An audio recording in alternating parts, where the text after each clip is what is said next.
محترم حاضرین، اس سے قبل گزشتہ سال سورہ ہود کی تفسیر چل رہی تھی۔ اسی سلسلے کو آگے بڑھاتے ہوئے سورہ ہود کے بقیہ مضامین کو آپ کے سامنے رکھنے کی اللہ کی توفیق سے کوشش کی جا رہی ہے۔ حاضرین گرامی، سورہ ہود کے مختصر مضامین کو ہم نے آپ کے سامنے ذکر کیا تھا، اور اس میں نوح علیہ السلام کی قوم کا واقعہ آپ کے سامنے بیان کیا گیا تھا کہ نوح علیہ السلام کی قوم نے کیسے نوح علیہ السلام پر ظلم و ستم کیا، آپ کی تکذیب کی، آپ کی باتوں پر ایمان نہیں لایا، تو اللہ رب العالمین نے ان کو پانی میں غرق کر دیا، ڈبو دیا اور تہس نہس کر دیا۔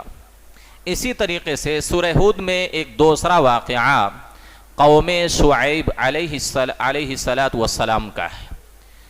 قوم شعیب علیہ السلام کا قرآن مجید میں 11 دفعہ نام آیا ہے۔ 11 مرتبہ شعیب علیہ السلام کا پورے قرآن میں ذکر ہوا ہے۔ حاضرین گرامی، شعیب علیہ السلام یہ موسیٰ علیہ السلام سے پہلے نبی بنا کر بھیجے گئے، اور ہود، صالح اور لوط علیہ السلام کے بعد یہ نبی بنے۔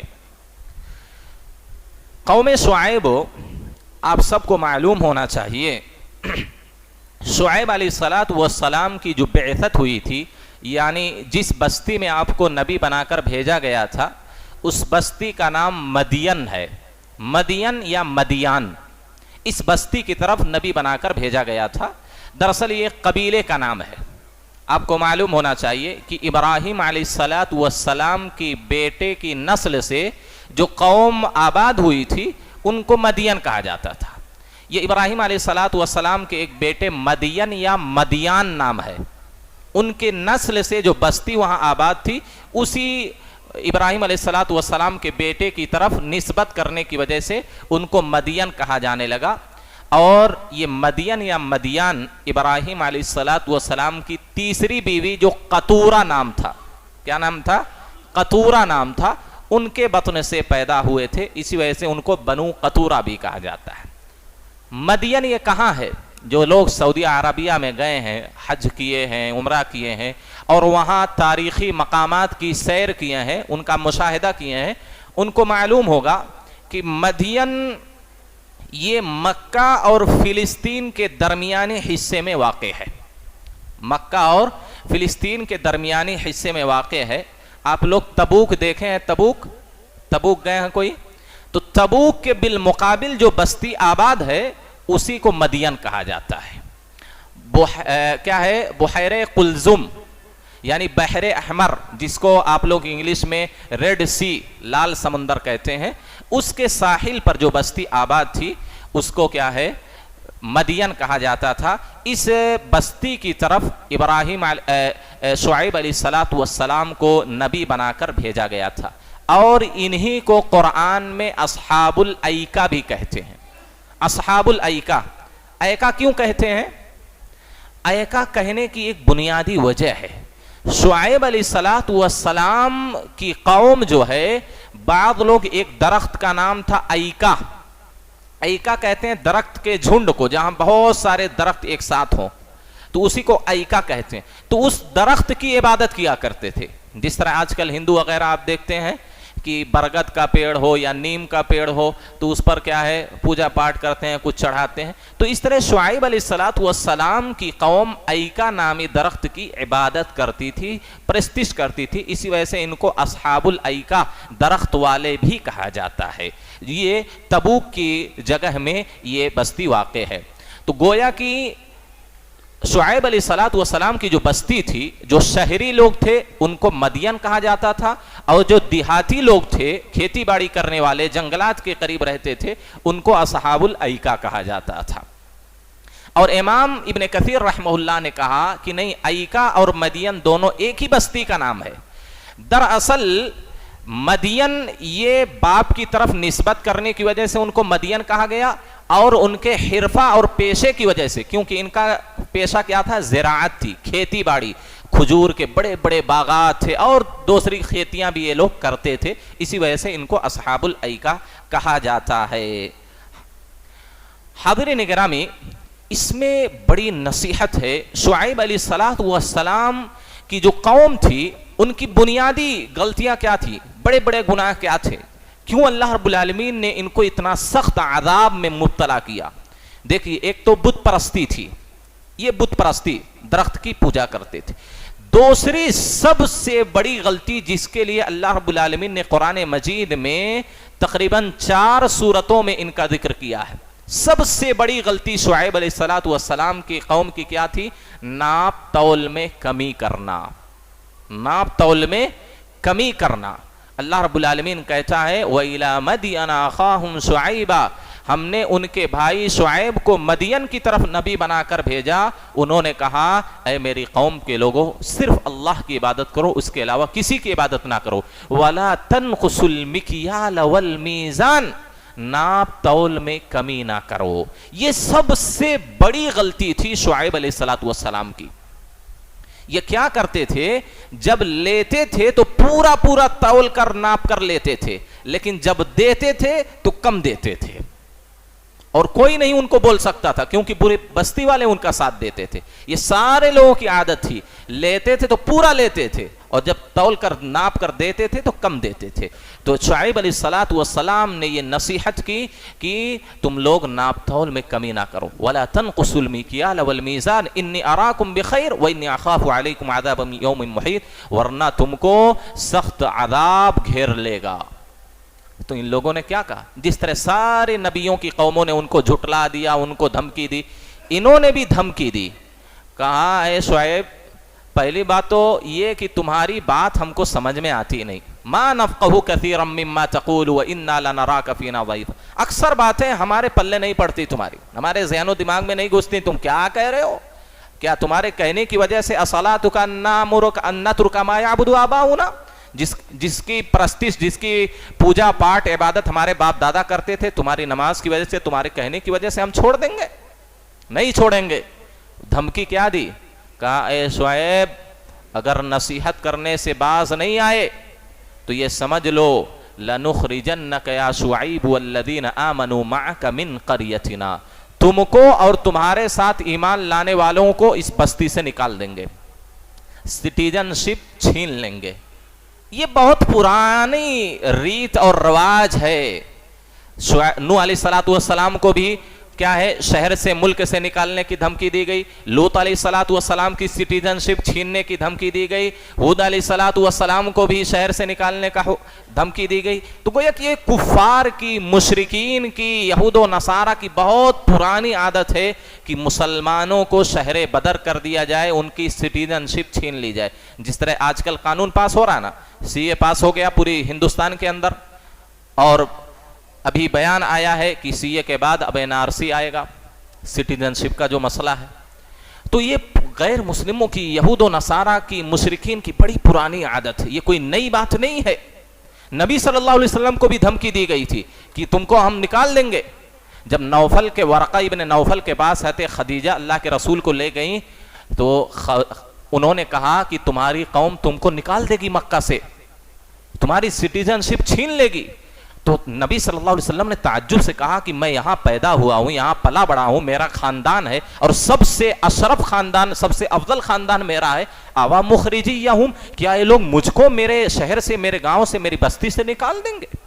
تو گویا کہ یہ بہت پرانی بات ہے کہ مسلمانوں کو ستانا، ایمان لانے والوں کو ستانا، ان کی سٹیزن شپ چھین لینا، ان کو گاؤں سے نکال دینا، شہر سے شہر بدر کر دینا، یہ ساری دھمکیاں دی گئی شعیب علیہ السلام کو۔ اور یہ بھی دھمکی دی گئی کہ تم کو پتھروں سے مار مار کر ہلاک کر دیں گے، سنگسار کر دیں گے، بڑی دھمکیاں دی گئی۔ لیکن یہ لوگ اپنی عادت سے باز نہیں آئے اور برابر یہ نصیحت کرتے رہے۔ آخر کار جب شعیب علیہ السلام کو معلوم ہو گیا کہ یہ لوگ اب ماننے والے نہیں ہیں، تو اللہ سے انہوں نے دعا کی، اللہ اب فیصلہ کر دے، اب فیصلہ کر دے۔ 3 طرح کے عذاب شعیب علیہ السلام کی قوم پر نازل ہوا۔ بنیادی غلطی کیا تھی؟ ایک تو بت پرستی، بنیادی جو بڑی غلطی تھی ناپ تول میں کمی کرنا۔ میرے بھائیوں، ناپ تول میں کمی کرنے کی وجہ سے اللہ رب العالمین نے کتنا بھیانک عذاب نازل کیا۔ پہلا عذاب جو نازل کیا کہ ان پر اللہ رب العالمین نے پوری مدین اور تبوک کے ارد گرد جو پوری بستی آباد تھی شعیب علیہ السلام کی، پوری بستی پر زلزلہ آ گیا، بستی پر زلزلہ آ گیا۔ جب زلزلہ آ گیا تو سارے لوگ باہر نکلے۔ امام ابن کثیر رحم اللہ نے کہا کہ 3 جو عذابات آئے ہیں یہ بڑی حکمت ہے اس کے اندر۔ کیوں عذاب زلزلہ آیا؟ ان لوگوں نے کہا کہ شعیب کو، مومنوں کو اس بستی سے، اس زمین سے نکال دیں گے۔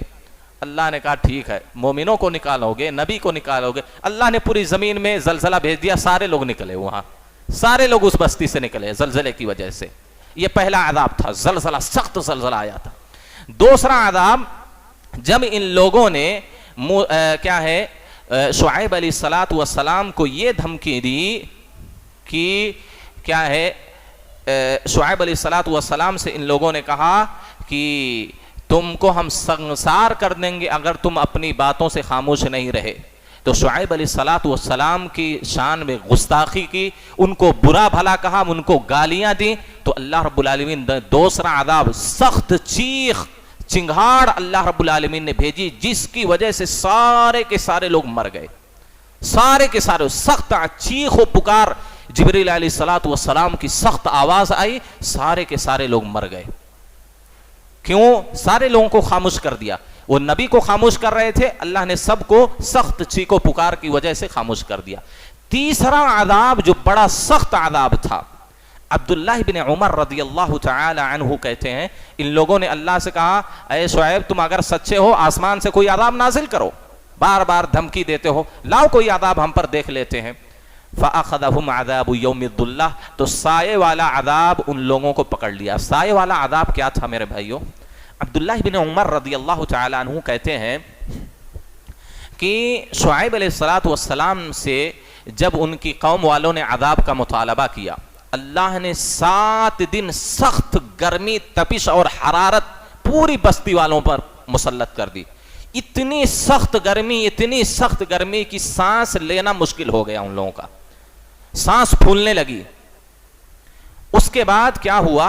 سائے کی کوئی بھی جگہ ان کو نہیں ملتی تھی۔ آخر کار اللہ رب العالمین نے ایک بدلی بھیجی، ایک بادل بھیجا، ایک آدمی نکلا، وہاں گیا سایہ حاصل کرنے کے لیے اس بدلی کے نیچے، اور جب وہاں پہنچا تو اس کو بڑی لذت محسوس ہوئی، ٹھنڈک حاصل ہوئی، تو ساری قوم والوں کو بلایا، آؤ آؤ یہاں سایہ حاصل کرو، یہاں بڑی ٹھنڈک ہے۔ جب ساری پوری قوم کے لوگ وہاں پر جمع ہو گئے، اللہ رب العالمین نے آگ کی بارش کر دی، ان پر آگ کی بارش کر دی۔ بلکہ عبداللہ بن عباس رضی اللہ تعالی عنہ کہتے ہیں کہ جب ان لوگوں نے عذاب کا مطالبہ کیا تو اللہ رب العالمین نے سخت گرمی بھیجی، جس کی وجہ سے سانس نہیں لے پا رہے تھے، تو گھروں میں چلے گئے، جہاں پانی کی جگہ ہے وہاں چلے گئے، وہاں بھی سانس لینا مشکل ہو گیا، سخت گرمی کی وجہ سے سانس پھول رہی تھی۔ تو وہ لوگ کیا ہے، جنگلات کی طرف بھاگے کہ وہاں کہیں ذرا ہوا ملے گی، ٹھنڈک حاصل ہوگی۔ تو اللہ رب العالمین نے کیا ہے، ایک بدلی بھیجی، اور بدلی کے نیچے سارے لوگ آئے تو ٹھنڈک ان کو محسوس ہوئی۔ اللہ رب العالمین نے آگ کی بارش کر دی، سب لوگ جل کر راکھ ہو گئے، راکھ ہو گئے۔ اسی وجہ سے اللہ رب العالمین نے کہا کہ ایسا عذاب اللہ رب العالمین نے ان پر بھیجا، گویا کہ وہ لوگ اس بستی میں تھے ہی نہیں، کبھی آباد ہی نہیں تھے، ان کا نام و نشان مٹا دیا، پورا جلا کر راکھ کر دیا۔ سوچئے ناپ تول میں کمی کرنا، چاہے وہ تولنے والی چیز ہو، ڈنڈی مار دیتے ہیں، پھل فروٹ لینے گئے، ایک سیب کم کر دیا، ایک انار کم کر دیا، کوئی بھی تولنے والی چیز ہے، وہ لوگ ہوشیاری سمجھتے ہیں، عقل مندی سمجھتے ہیں انٹیلیجنٹ ہم ہیں، سامنے والے کو دھوکہ دے دیا، ایک سیب کم دے دیا، ایک پھل کم دے دیا، یہ بہت بڑا عذاب ہے۔ یا جس طرح جو ناپ تول ہوتا ہے، 1 گرام 2 گرام کم کر دیا، کوئی بھی، سب لوگ تجارت پیشہ ہے، سب جانتے ہیں ناپ تول میں کمی کیا چیز ہوتی ہے۔ تو یہ اتنا بڑا گناہ ہے۔ اللہ کے رسول صلی اللہ علیہ وسلم کی صحیح حدیث ہے کہ جب لوگ ناپ تول میں کمی کرنے لگیں گے تو اللہ قحط سالی ان پر مسلط کر دے گا، اور چیزوں کے دام کو اللہ مہنگا کر دے گا، کیونکہ جب قحط سالی مسلط ہوگی تو کھیتی باڑی سب سوکھ جائے گی، برباد ہو جائے گی، پھلوں کی، اناج کی، غلے کی کمی ہو جائے گی، تو چیزیں مہنگی ہو جائے گی۔ اور اللہ کے رسول نے تیسرا عذاب بتلایا کہ بادشاہوں کا ظلم ان پر مسلط کر دیا جائے گا، جس طرح آج کل ہو رہا ہے، سب پر عذاب ہو رہا ہے۔ اور عبداللہ بن عباس کہتے ہیں جب کوئی قوم ناپ تول میں کمی کرنے لگتی ہے، 1 گرام 2 گرام کم کر دیا، 1 کلو میں کچھ 100 کم کر دیا، 1-2 پھل کم کر دیا، اللہ رب العالمین ایسی قوم سے بارش کو روک لیتا ہے۔ آپ دیکھیں بہت ساری جگہوں کا یہ مطالبہ، یہاں بارش نہیں ہوئی، کھیتیاں برباد ہو گئی، گرمی سخت ہو گئی، یہ بنیادی وجہ ہے کہ بارش نہ ہونے کی وجہ سے۔ بلکہ اللہ کے رسول عبداللہ بن عباس کہتے ہیں جب ناپ تول میں لوگ کمی کرنے لگیں گے تو ایسی صورت میں ان سے رزق چھین لیا جائے گا، ان کے رزق میں برکت نہیں ہوگی، اللہ رب العالمین نعمتیں ان سے چھین لے گا۔ لہذا یہ قوم شعیب سے ہم کو سب کو عبرت لینی چاہیے، نصیحت پکڑنی چاہیے کہ ناپ تول میں کمی کرنے کی وجہ سے اور بار بار منع کرنے کی وجہ سے باز نہیں آئے تو اللہ رب العالمین نے زلزلہ ان کی بستی میں نازل کیا، چیخ و پکار نازل کی، اور اللہ رب العالمین نے آگ کی بارش کر دی۔ لہذا ناپ تول میں کمی کرنا یہ بہت بڑا گناہ ہے۔ اللہ نے کہا وَيْلٌ لِّلْمُطَفِّفِينَ، ناپ تول میں کمی کرنے والوں کے لیے جہنم کی ایک وادی تیار کی گئی ہے، جہنم کی ایک وادی تیار ہے جو ناپ تول میں کمی کرتے ہیں۔ الَّذِينَ إِذَا اكْتَالُوا عَلَى النَّاسِ يَسْتَوْفُونَ، جب لوگوں سے ناپ تول کر لیتے ہیں تو پورا لیتے ہیں۔ وَإِذَا كَالُوهُمْ أَوْ وَزَنُوهُمْ يُخْسِرُونَ، جب دوسرے کو دینا ہوتا ناپ تول کر تو کم دیتے ہیں۔ کیا یہ لوگ سمجھتے ہیں کہ اللہ کے سامنے کھڑے ہو کر جواب نہیں دینا پڑے گا؟ اللہ کے سامنے کھڑا ہونا ہے، سب کو جواب دینا ہے۔ تو گویا کہ بہت سخت عذاب ہے ناپ تول میں کمی کرنے والوں کا، اللہ ان سے برکت چھین لیتا ہے، اللہ ان سے رزق چھین لیتا ہے، اور ظالموں کو ان پر مسلط کر دیتا ہے، اور ایک چیز اور آپ کو بتلاؤں کہ ناپ تول میں جو کمی کرتے ہیں، کل قیامت کے دن اللہ رب العالمین جب نیکیوں کا گناہوں کا ترازو لگائے گا، ہماری نیکیاں وغیرہ تولی جائیں گی تو اللہ رب العالمین بھی ان میں کمی کر دے گا، اللہ بھی کمی کر دے گا، جیسی کرنی ویسی بھرنی، ٹٹ فار ٹیٹ، جیسے کو تیسا۔ آج یہاں مخلوق کو آپ کم کر کے دے رہے ہیں، ناپ تول میں کمی کر رہے ہیں، کل قیامت کے دن نیکیوں اور گناہوں کا مسئلہ ہوگا، اللہ ہماری نیکیوں میں کمی کر دے گا۔